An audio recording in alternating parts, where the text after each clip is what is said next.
শুরুতেই বলে রাখি, আমার বাবা একজন আমেরিকান সামরিক লোক ছিলেন। আমার বাবার কমান্ডার আমার কাছে এসে বললেন, আমরা চাই তুমি এই গ্রুপের অংশ হিসেবে কাজ করো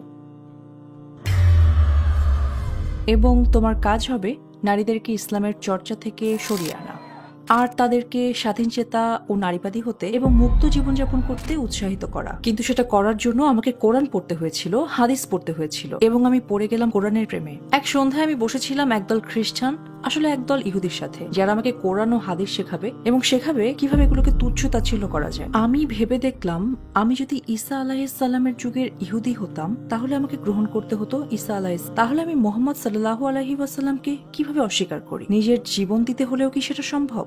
যখন আমি কালিমা শাহাদাত পাঠ করলাম তখন আমার এমন একটা অনুভূতি হলো যেমনটা আমার কখনো হয়নি। যখন আমি বলছিলাম আশহাদু আন লা ইলাহা ইল্লাল্লাহ, যেন আমি আক্ষরিকভাবে যেন আমি জীবনে এই প্রথমবারের মতো শ্বাস নিলাম। আমি আমার বাবাকে কল করলাম, বাবা তখন জার্মানিতে ছিলেন। কল করে বললাম আমি মুসলিম হয়েছি। তিনি বললেন, ও আচ্ছা, আমি তোমাকে একটা টিকিট পাঠাচ্ছি, কালই তুমি একটা প্লেনে চড়ে জার্মানি রওনা দিবে। আমি বললাম আমি এটা ত্যাগ করতে পারবো না। তিনি বললেন, যদি তুমি টিকিট না নাও তাহলে আমার আর কোনো মেয়ে নেই, আমি মনে করব তুমি মরে গেছো। তিনি আমাকে একটা ফেরারি গাড়ি কিনে দিলেন, বললেন তোমার হিজাব খুলে ফেললেই তুমি এই গাড়িটা পাবে।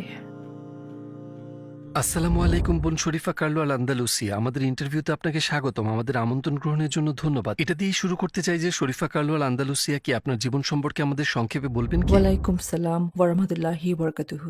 শুরুতেই বলে রাখি, আমার বাবা ছিলেন আমেরিকান সেনাবাহিনীতে আর আমার জন্ম হয়েছিল জার্মানি, এবং জার্মানি থেকে আমি বাবার সাথে সারা পৃথিবী ঘুরেছি। আসলে আমি 12 বছরে 13টা স্কুলে পড়েছিলাম। আমি মনে করি এভাবে বেড়ে ওঠার ফলে আমি নতুন নতুন ধ্যান ধারণার সাথে পরিচিত হয়েছি এবং বিভিন্ন সংস্কৃতিকে গ্রহণ করতে পেরেছি। তারপর আমি গিয়েছিলাম বিশ্ববিদ্যালয়ে এবং বিশ্ববিদ্যালয়ে যাওয়ার আগেই আমার ইসলামের পথে যাত্রা শুরু হয়েছিল। আমি কোর্স শুরু করেছিলাম আন্তর্জাতিক সম্পর্ক বিষয়। তারপর মুসলিম হওয়ার পর আমি কোর্সটা ছেড়ে দিই। আমি মুসলিম হয়েছিলাম 21 বছর বয়সে। তারপরে পড়াশোনা করি ইংলিশ নিয়ে। আমি বিজ্ঞানেও আরেকটা স্নাতক ডিগ্রি সম্পন্ন করেছিলাম। মাস্টার্সে আমার বিষয় ছিল রচনা ও অলংকার শাস্ত্রে এবং আমি পিএইচডি করেছি কৃত্রিম বুদ্ধিমত্তার উপরে, কৃত্রিম বুদ্ধিমত্তার ভাষাগত দিক নিয়ে। তাছাড়াও আমি পড়াশোনা করেছি হিজাজ ও ইসলাম শিক্ষা বিষয়, যাতে আমি ইসলাম সম্পর্কে মানুষকে শিক্ষা দান করতে পারি এবং মানুষকে ইসলামের দাওয়াত দেওয়ার। হ্যাঁ, এই তো আমার জীবন। বিশ্বাসের দিক থেকে কেমন ছিল আপনার জীবন? কিসে বিশ্বাস করতেন আপনি? আমি লালিত পালিত হয়েছিলাম ক্যাথলিক হিসেবে। আমার বাবা একজন সাদার্ন ব্যাপটিস্ট আর আমার মা ছিলেন ক্যাথলিক। তাই তাদের বিয়েই হয়েছিল এই শর্ত সাপেক্ষে, বাবা আমাদের ক্যাথলিক হিসেবে লালন পালন করবেন। এই হচ্ছে আমার বেড়ে ওঠার গল্প। বেড়ে উঠতে উঠতে আমি খ্রিস্টান ধর্মের বিভিন্ন ধরন সম্পর্কে জেনেছি। তবে বলতে পারেন যে আমি ছিলাম খ্রিস্টান। আমি বিশ্বাস করতাম যে যিশু হচ্ছেন ঈশ্বর এবং ঈশ্বরের পুত্র, এবং যদি আমরা তাকে গ্রহণ না করি, যদি আমরা তার কাছে প্রার্থনা না করি, তাহলে আমরা নরকে যাব। অর্থাৎ সেটাই ছিল আমার মৌলিক বিশ্বাস। আমরা ছিলাম বেশ ধার্মিক এবং আমার পরিবার ছিল খুব রক্ষণশীল। সৃষ্টিকর্তার ধারণা সবসময় ভালো লাগতো আমার। একসময় বিশ্বাস সম্পর্কে আমার মধ্যে প্রশ্ন জাগতে শুরু করে এবং আমি একজন খ্রিস্টান যাজকের কাছেও গিয়েছিলাম, একজন ক্যাথলিক যাজক, এবং তাকে জিজ্ঞেস করেছিলাম ট্রিনিটির ধারণা সম্পর্কে, কারণ এই ব্যাপারটা ছিল খুবই অদ্ভুত এবং আমি এটা বুঝিয়ে উঠতে পারছিলাম না। আমি খুবই যুক্তিবাদী মানুষ, আমি বিচার করি বুদ্ধি দিয়ে। তাই ব্যাপারটা তিনি যেভাবে ব্যাখ্যা করলেন তা আমার কাছে আজব বলে মনে হলো। এটা বোঝা আর গ্রহণ করাটা আমার জন্য ছিল কঠিন, কিন্তু আমি আসলেই সৃষ্টিকর্তায় বিশ্বাস করতাম এবং আমার চারপাশে প্রত্যেকটা মানুষ বলছিল যে যিশুই ঈশ্বর, যিশু ঈশ্বরের পুত্র। এসব নিয়ে কাকে প্রশ্ন করব আমি? আসসালামু আলাইকুম প্রিয় ভাই ও বোনেরা, আমরা দেখেছি যে আমাদের দর্শকদের 80% মানুষজন আমাদের চ্যানেলে সাবস্ক্রাইব করেননি। আপনারা যেমনটি জানেন, আমরা একটি অলাভজনক প্রতিষ্ঠান আর আমরা আমাদের কোনো ভিডিওতে বিজ্ঞাপন চালাই না। টুয়ার্ডস ইটার্নিটি শুধু একটি ইউটিউব চ্যানেলই না, এটি একটি মাদ্রাসাও। এখানে আমরা চেষ্টা করি নিজেদের এবং যুব সমাজকে ইসলামী শিক্ষা দেওয়ার। আমাদের লক্ষ্যই হলো শুধু সত্যকে প্রচার করা। কাজটা ছোট হতে পারে, কিন্তু ইনশাআল্লাহ অনেকের জন্য এটি পথ চলার সহায়ক হবে। এখন সাবস্ক্রাইব বাটনে ক্লিক করুন এবং একসাথে পথ চলি অনন্তকালের দিকে। ইসলামকে হেয় করার উদ্দেশ্যে ধর্মশাস্ত্র নিয়ে পড়াশোনার মতো মারাত্মক একটা সিদ্ধান্ত আপনি কেন নিয়েছিলেন? আচ্ছা, বেশ। যখন করছিলাম তখন এটা আমার পা বিপজ্জনক বলে মনে হয়। আমি হাই স্কুল থাকাকালে আমার বাবার কমান্ডার একদিন আমাকে বললেন, দেখো, আমরা তোমার পরিবারকে চিনি, আমরা তোমার অবস্থানটা জানি, আমরা জানি যে তুমি বিতর্কে ভালো, তুমি মানুষের সাথে কথা বলতে পারো, তুমি মানুষকে বোঝাতে পারো, তোমার গ্রেড ভালো এবং তুমি একজন ভালো খ্রিস্টান। তাই আমরা চাই তুমি এই দলের অংশ হিসেবে কাজ করো। তোমার কাজ হবে মহিলাদেরকে ইসলামের চর্চা থেকে বিরত রাখা, মূলত তাদেরকে স্বাধীন চেতা এবং নারীবাদী হয়ে জীবনযাপনে উদ্বুদ্ধ করা। সুতরাং আমার মনোযোগ ছিল এসব মহিলাদের প্রতি। ইসলাম যে আসলে কি সে ব্যাপারে আমার কোনো ধারণাই ছিল না। তখন আমি ইসলাম সম্পর্কে সেভাবে পড়াশোনা করিনি কিংবা ইসলামকে জানিনি। স্কুলে কিছু ব্যাপারে আমাদের জানানো হতো। হাই স্কুলে আমাদের বইয়ে লেখা ছিল মুহাম্মদ ছিলেন একজন মৃগীরোগী আর তার খিঁচুনি দেখা দিত। তিনি মদ্যপান করতেন, এরকম ভয়ঙ্কর সব কথাবার্তা লেখা থাকতো যা মোটেই সত্য নয়। অর্থাৎ ইসলাম সম্পর্কে আমি আসলে কিছুই জানতাম না। আমি ভাবতাম মুসলিম নারীরা পশ্চাৎপদ, তারা সত্যিকারের জীবনের স্বাদ পায় না, এবং সেটাই অনুপ্রাণিত করেছিল আমাকে। আমি তাদের সমস্যার সমাধান করতে চেয়েছিলাম। ওরা জানতো যে ইসলামের পথ থেকে মানুষকে বিচ্যুত করা খুবই কঠিন, কিন্তু তাদেরকে দুর্বল মুসলিমে পরিণত করাটা সহজ। আমার মনে আছে একবার আমি এক জেনারেলের মেয়ের সাথে কথা বলছিলাম। তখন 70-এর দশক। ইরানিরা আমেরিকান দূতাবাস দখল করে রেখেছে আর আমেরিকানদের আটক রেখেছে।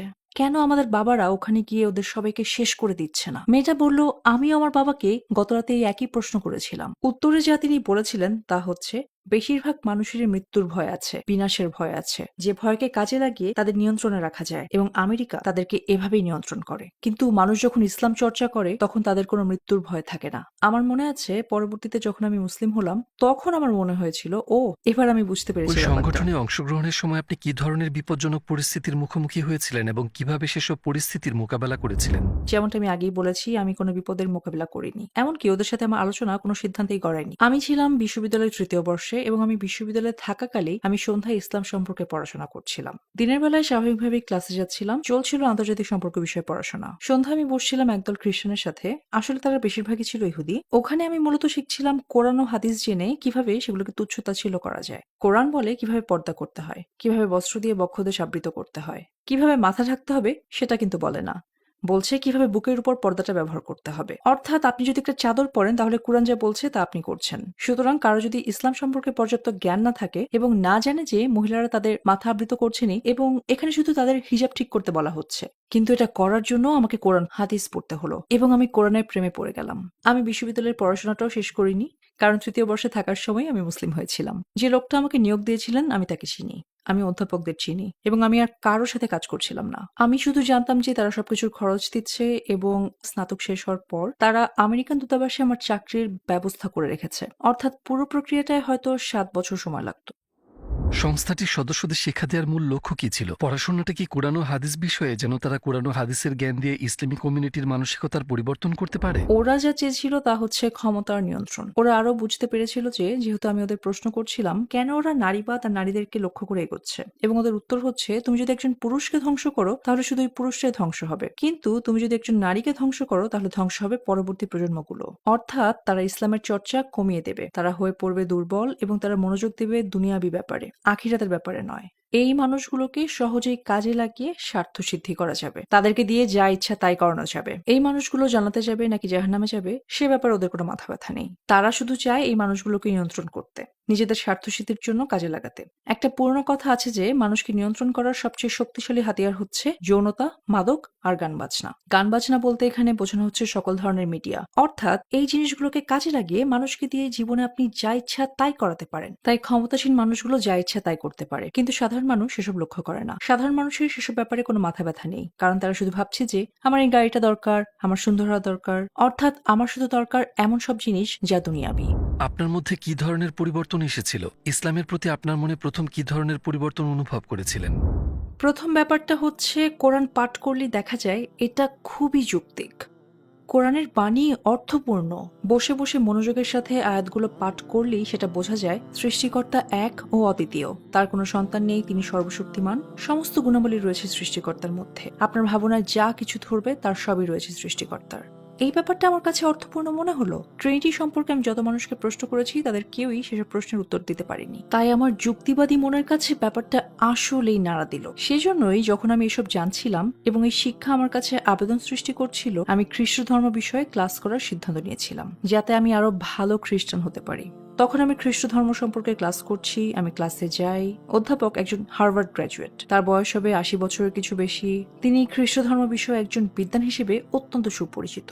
আমি ভাবলাম ঠিক আছে, এই ব্যক্তি আমাকে ওল্ড টেস্টামেন্ট পড়াবেন, মূল পাঠ্য থেকে নিউ টেস্টামেন্ট পড়াবেন। আমরা পাঠ করলাম গ্রিক, হিব্রু, আরমাইক ও ল্যাটিন। ক্লাসে প্রথম যে কাজটা তিনি করলেন সেটা হচ্ছে কিংস জেমস বাইবেলের ইংরেজি সংস্করণটা হাতে নিয়ে বললেন, এই বইটা ময়লার ঝুড়িতে ফেলে দাও। আমি যেন ভেতরে ভেতরে জমে গেলাম। তারপর তিনি বললেন, যীশু খ্রিস্ট তো ইংরেজিতে কথা বলতেন না। তারপর তিনি মূল প্রসঙ্গে এলেন। জানা গেল তিনি একশ্বরবাদী। তিনি বিশ্বাস করতেন যে ঈশ্বর এক এবং খ্রিস্ট ছিলেন একজন নবী। সুবহানাল্লাহ। তিনি খ্রিস্টানই রয়ে গেছেন, তবে পড়াশোনার ফলে তিনি বুঝতে পেরেছিলেন যে বাইবেলে কিছু পরিবর্তন করা হয়েছে। তারপর তিনি আমাদের পড়ালেন পুরনো বইপত্র, দেখালেন পরিবর্তন, সংযুক্তি আর বিযুক্তি, এবং ব্যাখ্যা করলেন ঐতিহাসিক অর্থ, অর্থাৎ কেন এসব ঘটেছিল, কারা এটা করেছিল এবং কেন করেছিল। সুতরাং আমার বিশ্বাস শক্ত হওয়ার বদলে খ্রিস্ট ধর্মের সম্পূর্ণরূপে বিশ্বাস হারিয়ে ফেললাম, এবং আমি তখনও পাঠ করছিলাম কুরআন, পাঠ করছিলাম নবীজির বাণী। এইভাবে কাটলো 1 বছর।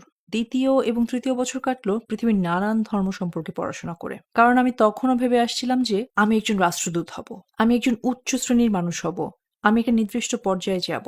অবশ্যই সেরকম একটা পর্যায়ে আমি যথারীতি ছিলাম, কিন্তু আমি চাইছিলাম সেটা অর্জন করব আমি নিজে। আমি চেয়েছিলাম দুনিয়া, আমি চেয়েছিলাম টাকা, চেয়েছিলাম উচ্চ শ্রেণীতে যেতে, চেয়েছিলাম একটা অবস্থান। এইসব আমি হারাতে চাইনি, এবং আমি জানতাম যে যদি আমি মুসলিম হই তাহলে ঠিক এই ব্যাপারটাই ঘটবে। তাই যত ধর্মের কথা মাথায় আসে তার সবগুলোই আমি পাঠ করেছিলাম। শেষে আমি বুঝতে পারলাম যে ইসলামই হচ্ছে সত্য। বলে রাখা ভালো, বৌদ্ধ ধর্ম আর হিন্দু ধর্মকে আমি বিবেচনা করি মূলত দর্শন হিসেবেই, ধর্ম হিসেবে ততটা নয়। এইসব ধর্মের রয়েছে একই রকম নৈতিক ব্যাকগ্রাউন্ড, নৈতিক প্রকৃতির পশ্চাৎপট। সমস্যা হচ্ছে আমার বিশ্বাস হয় না যে লক্ষ লক্ষ দেবতা আছে, আমার বিশ্বাস হয় না যে একজন মানুষই হতে পারেন ঈশ্বর। অর্থাৎ আমি যদি বুদ্ধকে গ্রহণ করি তাহলে যীশু খ্রিস্টকে গ্রহণ করতে হবে। আমার কাছে এই ব্যাপারগুলোর কোনো অর্থই দাঁড়ালো না। আমি খুঁজে বেড়াচ্ছিলাম সৃষ্টিকর্তাকে, ঈশ্বরকে। তিনি আমাদের কাছে কি চান? আমি যদি খ্রিস্ট ধর্ম ত্যাগ করে অন্য কিছু গ্রহণ করি তাহলে সেই অন্য কিছুতে আমাকে পেতে হবে আরো বেশি কিছু। কাউকে ইসলাম বিষয়ে শিক্ষা দেওয়ার সময় আমি যে জিনিসগুলো করি তার মধ্যে একটা হচ্ছে আমি শুধু মুখে বলি না যে আল্লাহ বলেছেন এবং নবীজি সাল্লাল্লাহু আলাইহি সাল্লাম বলেছেন। এই ব্যাপারে আমি কিন্তু খুবই পরিষ্কার। আল্লাহ এটা বলেছেন, নবীজি আলাইহিস সালাম এটা বলেছেন। সাহাবীরা এইভাবে সেটাকে কাজে প্রয়োগ করেছেন। তারা শতাব্দীর পর শতাব্দী ধরে সকল আলেম এভাবে বুঝেছেন। সমাজ বিজ্ঞানের ব্যাপারটা দেখা যাক। আপনি দেখবেন মিলটা কোথায়। মনোবিজ্ঞানের দিকে দৃষ্টিপাত করুন, মিলটা দেখতে পাবেন আপনি। পদার্থবিদ্যা পাঠ করলেও এটা দেখা যায়। সুতরাং আমরা যা করতে পারি, যেমনটা আল্লাহ বলেছেন, প্রমাণ দেখতে পারি এবং ভাবতে পারি। সেদিক থেকে এটা মানুষের কাছে যে শুধু এই জ্ঞানকে পরিষ্কার করে তোলে তাই নয়, এটা আমার নিজের মনকেও শক্ত করে। কারণ যেমনটা আমি বলেছি, আমি খুবই যৌক্তিক মানুষ। অনেক বছর ধরে অন্য ধর্ম পাঠ করে আপনি অনেক চেষ্টা করেছেন ইসলামে প্রবেশ না করার। অবশেষে আপনার মন কিভাবে বদলালো যার ফলে আপনি ইসলামে প্রবেশ করলেন? আমি বলবো সপ্তাহখানেকের মধ্যে, কারণ অনেক দিন আগের ব্যাপার হয় তারিখটা আমার সঠিকভাবে মনে নেই। যখন আমি ইসলাম গ্রহণ করলাম তার প্রায় সপ্তাহখানেক আগে আমি একটা স্বপ্ন দেখলাম। আমি ভয়ে দৌড়াচ্ছি, আমার পেছনে কিছু একটা আছে এবং সেটা খারাপ কিছু। আমি সেটা দেখতে পাচ্ছি না, আমি শুধু শুনতে পাচ্ছি। আমি জানি ওটা আমাকে ধাওয়া করছে, আমি জানি ওটা খারাপ কিছু এবং ওটা আমাকে শেষ করে দিতে চায়। তখন প্রচন্ড ভয়ে আমার ঘুম ভেঙে গেল। আমি কাতরভাবে বললাম, হে ঈশ্বর, যিশু, মোহাম্মদ, বুদ্ধ, আপনারা যেই হন না কেন, আমি শুধু সত্য জানতে চাই। আমি জানতে চাই আপনারা কে। তার আগে আমি কুরআন পড়েছিলাম আসলে মুসলিম না হওয়ার উদ্দেশ্যে। আমি কুরআন ভালোবাসতাম, কিন্তু আমি ইসলাম চাইতাম না। ভাবতাম সবকিছু শেষ হয়ে যাবে ইসলাম গ্রহণ করলে। এই স্বপ্নের পর আমি সত্য জানতে চাইলাম। সুতরাং আমার অভিপ্রায় বদলে গেল পুরোপুরি। এই ঘটনার সপ্তাহখানেকের মধ্যে আমি বিশ্ববিদ্যালয় থেকে একজন শিক্ষার্থীর ফোন কল পেলাম। সে আমার ফোন নাম্বার কোথায় পেয়েছিল সেটা আল্লাহই জানেন। যেহেতু আমি মুসলিমদের দেখলেই প্রশ্ন করতাম, সে আমাকে বলল, এখানে একদল মানুষ এসেছেন, তারা মার্কিন যুক্তরাষ্ট্রে ঘুরছেন। আমি তাদেরকে আপনার সম্পর্কে বলেছি, তারা আপনার সঙ্গে দেখা করতে চান। আমি ওখানে গিয়ে ওই মানুষগুলোর সাথে দেখা করতে রাজি হলাম। মাশাআল্লাহ, যে মানুষটার সঙ্গে আমি কথা বললাম তার নাম নামাতুল্লাহ। তার বয়স হবে ৮০-র উপরে, দীর্ঘ সাদা দাড়ি, ধবধবে সাদা চুল, কিন্তু খুবই বুদ্ধিমান। আমি তাকে প্রশ্ন করলে তিনি বললেন, না, বাইবেল এটা ওরা পরিবর্তন করেছিল, এই আসলে পরে যোগ করা হয় এবং ঘোষণা দেয়া হয়। এই কথাটা আমার অধ্যাপকও বলেছিলেন, এবং তারপরে ব্যাপারটা আমার মাথায় খেলে গেল। এটাই হচ্ছে সত্য।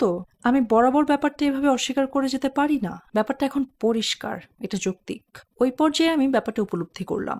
আমি ভেবে দেখলাম, আমি যদি ঈসা আলাইহিসসালামের যুগের ইহুদি হতাম তাহলে আমাকে গ্রহণ করতে হতো ঈসা আলাইহিসসালামকে। তাহলে এখন আমি কিভাবে মুহাম্মদ সাল্লাল্লাহু আলাইহি ওয়াসাল্লামকে অস্বীকার করি? নিজের জীবন দিতে হলেও কি সেটা সম্ভব? এটা সহজ ছিল না, এবং সত্যি বলতে কি, আমি বিশ্বাস করি যে আল্লাহ আমাকে শক্তি জুগিয়েছিলেন, কারণ আমি ছিলাম আদরে বকে যাওয়া সন্তান। আমি এমন ছিলাম যে আমি শুধু বাবার কাছে গিয়ে বলতাম আমি এটা চাই সেটা চাই, আর বাবা বলতেন এই যে কার্ড, যাও নিয়ে যাও। সিদ্ধান্তটা সহজ ছিল না, কিন্তু আমি ভাবলাম সত্যকে আমি কিভাবে অস্বীকার করি। এটা ঠিক যে ইসলামের সবকিছুই আমি ব্যাখ্যা করতে পারি না, কিন্তু আমার শক্তি জোগাতে আল্লাহ আমাকে নিদর্শন দেখিয়ে যাচ্ছেন। আমি সত্যি বিশ্বাস করি যে আল্লাহ আপনাকে তখনই দেবেন যখন আপনার সেটি সত্যিকারের প্রয়োজন হবে। আপনার কালিমা শাহাদাত পাঠের মুহূর্তের কথা আমাদের বলবেন কি? কেমন লেগেছিল আপনার? রাতের শেষে, তখন ফজরের সময়, শায়েক আমাকে বলছিলেন আমাদের নামাজ পড়তে হবে। সারা রাত ধরে আমি বেচারা বৃদ্ধ লোকটার সাথে কথা কাটাকাটি করেছিলাম। আল্লাহ তাকে জান্নাতুল ফেরদৌস দান করুন। তিনি বলেছিলেন আমাদের নামাজ পড়তে হবে, তবে আমি তোমাকে আমন্ত্রণ জানাচ্ছি মুসলিম হতে। এবং এই কথাগুলো আমার উপর গভীর প্রভাব ফেলেছিল, কারণ কেউ আমাকে কখনো মুসলিম হতে বলেনি। যদিও ব্যাপারটি নিয়ে আমি ভেবেছি, কেউ আমাকে কখনো মুসলিম হতে আমন্ত্রণ জানায়নি। এখন আমি মুসলিম হতে আমন্ত্রণ না জানিয়ে কারোর কাছ থেকে বিদায় নেই না। যখনই তিনি আমাকে এই কথাগুলো বললেন, আমার মনের মধ্যে বলে উঠল, এটাই আমি চাই। তাই আলহামদুলিল্লাহ আমি তাকে হ্যাঁ বলে দিলাম। যখন আমি কালিমা শাহাদাত পাঠ করলাম তখন আমার এমন একটা অনুভূতি হলো যেমনটা আগে কখনো হয়নি। আমি বলছিলাম আশহাদু আল্লা ইলাহা ইল্লাল্লাহ, বলতে বলতে মনে হলো আমার বুক থেকে খুব ভারী কিছু একটা নেমে এলো। আক্ষরিকভাবে আমার মনে হলো আমি যেন জীবনে প্রথমবারের মতো শ্বাস নিলাম। অনেক বছর পর আমি কুরআনে ওই আয়াতটা পাঠ করছিলাম যেখানে বলা হয়েছে অমুসলিম ও অবিশ্বাসীদের বুক সংকীর্ণ ও সংকুচিত করে দেওয়া হয়েছে যেন তারা পর্বতে আরোহণ করছে। সারাটা দিন ধরে আমি ছিলাম উচ্ছ্বসিত, আমার মনে হচ্ছিল আমি মুক্ত। আমি উপলব্ধি করলাম অবশেষে আমি সেই স্থান খুঁজে পেয়েছি যেখানে আমার থাকা দরকার। আমি জেনে গেছি আমি কে এবং আমাকে কি হতে হবে। আর মনে হলো আমি আধ্যাত্মিক নেশার আনন্দে আছি। আমি বাড়িতে গেলাম, আমার অ্যাপার্টমেন্টে বাবাকে কল করলাম, তখন তিনি ছিলেন জার্মানিতে। আমি বললাম আমি মুসলিম হয়ে গেছি। তিনি বললেন তুমি কি পাগল হয়ে গেছো? কেউ মগজধরাই করেছে? তোমার হয়েছেটা কি? তিনি ব্যাপারটা নিয়ে মোটেও খুশি ছিলেন না। বললেন যা হয়েছে হয়েছে, আমি একটা টিকিট পাঠাচ্ছি, কালই তুমি প্লেনে চড়ে জার্মানিতে চলে আসো। আমি বললাম আমি ইসলামকে অস্বীকার করতে পারবো না, এটাই সত্য, আমি সত্যকে অস্বীকার করতে পারবো না। তিনি আমাকে বললেন যে তিনি একটা টিকিট পাঠাচ্ছেন এবং পরের দিনই বাড়ি পাঠিয়ে দিলেন এবং তিনি বললেন যদি তুমি এই টিকিট না নাও আমি ধরে নেব আমার কোনো মেয়ে নেই, তুমি মরে গেছো। এবং আল্লাহর রহমতে, আল্লাহর ইচ্ছাতেই আমি এই সবকিছু পাড়ি দিতে পেরেছিলাম, কারণ আমি আমার পরিবারের সাথে খুব ঘনিষ্ঠ ছিলাম। কিন্তু আমি আবারও বলি এটা শুধু হয়েছে আল্লাহর ইচ্ছায়, শুধু আল্লাহর ইচ্ছায়, কারণ আমি তেমন শক্ত মানুষ নই। কিন্তু আপনার যা দরকার আল্লাহ আপনাকে তাই দেবেন। আমার পরিবারে মূলত বাবা যা বলেন সবাই সেটাই অনুসরণ করে। আমাকে একা করে দেওয়া হলো, বিশ্ববিদ্যালয়ে পড়াশোনা বন্ধ হয়ে গেল। আর আলহামদুলিল্লাহ আমার আছে শুধু রাব্বিল আলামিন। যেমনটা আমি আপনাকে বলেছি আমি ছিলাম বকে যাওয়ার সন্তান। আমার একেবারে নতুন একটা চেরি রেড ক্যামেরা ছিল, ওটা বিক্রি করে দিয়ে পরবর্তী 1 বছর চললাম ওই টাকায়। কারণ আমার কোনো চাকরি ছিল না, আমি পড়াশোনা শেষ করিনি, বাবা আমাকে উত্তরাধিকার থেকে বঞ্চিত করেছেন, ভাই বোন ফুফু কেউ আমার সাথে যোগাযোগ করতো না। তবে সুবহানাল্লাহ কোনো দিন বিল্ডিং এর নিচে নেমে এসে ভালো খবর পেতাম। আমি কাউকে কখনো বলিনি যে আমার সমস্যা আছে, আমি কখনো কাউকে বলিনি যে আমার পরিবার আমাকে অধিকারচ্যুত করেছে। আমি উপরতলায় থাকতাম, সেখান থেকে নেমে এসে ডাকবাক্সে খোঁজ করে দেখতাম কেউ খামে ভরে টাকা পাঠিয়েছে। আমি জানি না কে পাঠাতো, আমি ধরে নিচ্ছি যে মুসলিম সমাজ ভেবেছিল এই মহিলার সাহায্য দরকার। কিন্তু আজ পর্যন্ত আমি জানি না কে ওখানে টাকা পাঠাতো। কিন্তু আলহামদুলিল্লাহ রাব্বিল আলামিন টাকাটা আমার খুব কাজে লাগতো। আপনি বিশ্ববিদ্যালয় থেকে বহিষ্কৃত হলেন কেন? যেদিন আমি মুসলিম হই সেদিন হিজাব পরেছিলাম। যখনই আমার অধ্যাপক আমাকে দেখলেন তিনি বলে উঠলেন করেছোটা কি তুমি? আমি ব্যাখ্যা করে বললাম যে আমি মুসলিম হয়েছি। আর তিনি বললেন তুমি কি বুঝতে পারছো তুমি কি সবকিছু হারিয়েছো? তো আমাকে বিশ্ববিদ্যালয় থেকে বের করে দেওয়া হলো। মূলত এই মানুষগুলি বিশ্ববিদ্যালয় পরিচালনা করে, তারাই মূলত তারা এবং তাদের সাথে মানুষেরা এই প্রতিষ্ঠানের ডিন এবং এ ধরনের আরো পদ দখল করে থাকে। আমার কলেজের ডিন বললেন ক্লাস করতে থাকো, ক্লাস চালিয়ে যাও, আমি গ্যারান্টি দিচ্ছি যে এখন থেকে তুমি এফ পাবে। আমি জানতাম না এই পরিস্থিতিতে কি করা যায় এবং আমি জানতাম যে তিনি যা বলছেন তিনি তা করতে পারেন। শেষের দিকে আমি যে ক্লাসগুলো করেছি সেগুলো ছিল সব নিজের মতো করে পড়াশোনা, এবং এই অংশটা শেষ না করলে আমি আমার শিক্ষা স্বীকৃতি পাবো না। বছরখানেক ধরে আমি প্রতিষ্ঠানে গেলাম না, এমনকি আমি একজন ফাইল ক্লার্ক হিসেবেও কাজ পেতে চেষ্টা করেছি, শুধু কাগজপত্র নথিবদ্ধ করার কাজ। এবং তারা আমাকে বলেছে দুঃখিত তোমার হিজাবের জন্য চাকরি হবে না, হিজাবের জন্য তুমি নথি পূরণ করতে পারবে না। যেন এটা পড়ার কারণে আমার বুদ্ধি কমে গেছে। বাবা জানেন যে আমি ফার্স্ট কার পছন্দ করি, তিনি একটা ফেরারি গাড়ি কিনলেন, বললেন তুমি এই হিজাব খুলে ফেলেই এই গাড়িটা তোমার। কিন্তু আমাকে বলতে হলো আমি দুঃখিত, দুনিয়া নাকি আল্লাহ কোনটা চাই আমি? এবং এই পছন্দটা ছিল খুবই সহজ। আলহামদুলিল্লাহ আমি বাড়ি ভাড়া দিতে সক্ষম হলাম, আমার মৌলিক খরচগুলো আমি মিটিয়ে ফেলতে পারলাম।